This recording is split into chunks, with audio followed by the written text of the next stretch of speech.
Sebelum ganti tahun, yuk kita sama-sama review lagi gimana kondisi finansial kita di tahun ini dari beberapa aspek. Apa yang menjadi tujuan finansial kita, jangka pendek dan jangka panjang.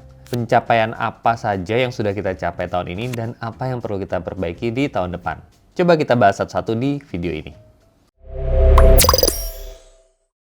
Hai gens, ketemu lagi dengan saya Johan di Finmedia, channel YouTube untuk kalian generasi muda yang pingin lebih tahu mengenai dunia keuangan dan investasi. Di video ini, kita akan review kondisi keuangan kamu dan bantu kamu juga untuk lebih siap lagi menghadapi tahun depan, yang pastinya penuh kesempatan sekaligus tantangan. Pertama, yuk kita review kondisi finansial kita secara keseluruhan selama setahun ke belakang. Kamu masih ingat nggak apa resolusi finansial di tahun 2023? Misalnya pingin nabung 1 juta rupiah lebih banyak, atau pingin punya penghasilan tambahan dari hobi kamu. Itu jadi tujuan jangka pendek kamu di tahun ini kan? Apa sudah kesampaian? Kalau sudah, berarti kamu sudah siap untuk punya resolusi finansial yang lebih besar lagi di tahun depan. Tapi kalau belum, apa kira-kira yang bisa diperbaiki? Selama 1 tahun ini, kamu tahu nggak kira-kira berapa total kekayaan kamu? Ada penambahan nggak sih dibandingkan tahun sebelumnya? Kalau kamu baru mau hitung sekarang, coba ambil catatan dan mulai hitung. Kekayaan bersih atau net worth itu cara hitungnya adalah total aset kamu dikurangin kewajiban atau utang-utang kamu. Aset kamu itu bisa berarti uang di tabungan atau deposito, ditambah nilai investasi kamu sekarang, bisa di saham, obligasi, atau reksadana. Ditambah lagi nilai aset non-liquid, misalnya kamu punya rumah, emas, perhiasan, dan ditambah nilai bisnis kamu kalau memang kamu sudah punya bisnis. Setelah itu, hitung kewajiban kamu termasuk KPR, kredit kendaraan bermotor, utang kartu kredit, atau kredit-kredit lain seperti KTA, bahkan pinjol. Setelah kamu tahu total aset dan kewajiban kamu bisa hitung kekayaan bersih kamu dengan cara mengurangi total aset dengan total liabilities atau kewajiban-kewajiban kamu. Nah, nilai ini nanti yang harus kamu hitung dari tahun ke tahun dan usahakan jumlahnya bertambah. Ini artinya kamu harus fokus untuk menambah aset dan mengurangi kewajiban atau utang. Setelah kamu tahu kondisi finansial kamu secara keseluruhan, sekarang saatnya kamu review budget bulanan bahkan harian kamu. Kira-kira ada nggak ya yang bisa disesuaikan supaya kamu bisa lebih cepat lagi capai tujuan finansial kamu? Misalnya, kamu lihat bahwa salah satu pengeluaran terbesar bulanan kamu adalah bayar membership fitness yang kamu jarang pakai. Kamu mungkin bisa stop dan coba olahraga di rumah. Atau pengeluaran-pengeluaran lain yang kamu bisa review untuk dikurangin.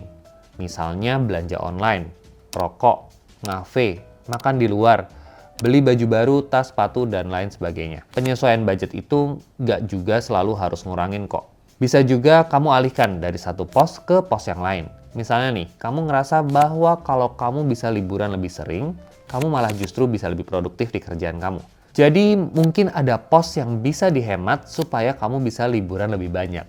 Intinya, budgeting itu adalah kamu review pengeluaran-pengeluaran kamu supaya bisa lebih sesuai dengan tujuan finansial kamu dan bisa lebih cepat untuk mencapainya.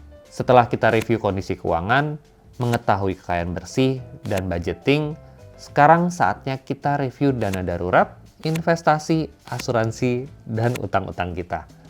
Ingat, kita harus punya dana darurat itu minimal 3 kali pengeluaran bulanan. Kalau karena satu dan lain hal di tahun ini udah kepake dana daruratnya, jadiin prioritas pertama untuk diisi lagi secepatnya. Karena sesuai dengan namanya, ini dana di tabungan yang ada untuk keadaan darurat. Jadi jangan sampai kita kepepet pinjam uang sana-sini karena nggak punya dana darurat. Kemudian investasi. Kalau kamu ada saham, obligasi, dan reksadana, coba dihitung secara keseluruhan portfolio berapa imbal hasil yang kamu dapat. Mana instrumen yang untung dan mana yang rugi? Apa portfolio investasi kamu sudah terdiversifikasi dengan baik dan sudah sesuai sama profil risiko kamu atau belum? Perlu nggak dilakukan rebalancing?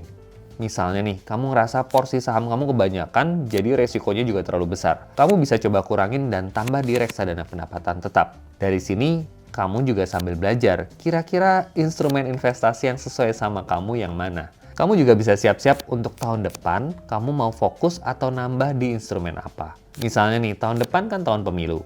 Biasanya saham harganya naik di tahun pemilu. Mungkin kamu bisa mulai ngeliatin saham mana yang cocok dan akan kamu beli untuk nambah portfolio investasi kamu. Selain investasi, jangan lupa kalau kamu juga butuh proteksi. Apalagi buat kamu yang punya keluarga. Coba cek apakah kamu sudah punya asuransi dengan perlindungan yang memadai. Kalau terjadi risiko sama kamu, apakah uang pertanggungan atau manfaat asuransi sudah cukup untuk keluarga kamu? Terakhir, cek utang-utang kamu. Ada nggak yang bisa dikurangin dan dibayar lunas supaya ngurangin beban kamu tahun depan dan kamu bisa nabung lebih banyak? Kamu bisa mulai dari lunasi utang jangka pendek seperti kartu kredit dan KTA yang bunganya paling tinggi. Kamu juga bisa mempertimbangkan untuk restrukturisasi utang besar seperti KPR atau melunasi sebagian untuk meringankan beban utang. Kurang lebih itu adalah hal-hal yang kamu bisa review menjelang akhir tahun, supaya kamu bisa lebih siap untuk mulai tahun depan dengan kondisi keuangan yang lebih sehat dan resolusi finansial yang lebih besar. Oke, itu aja dari saya. Kalau kamu suka dengan kontennya, jangan lupa like, share, dan subscribe buat yang belum. Sampai jumpa di edisi selanjutnya.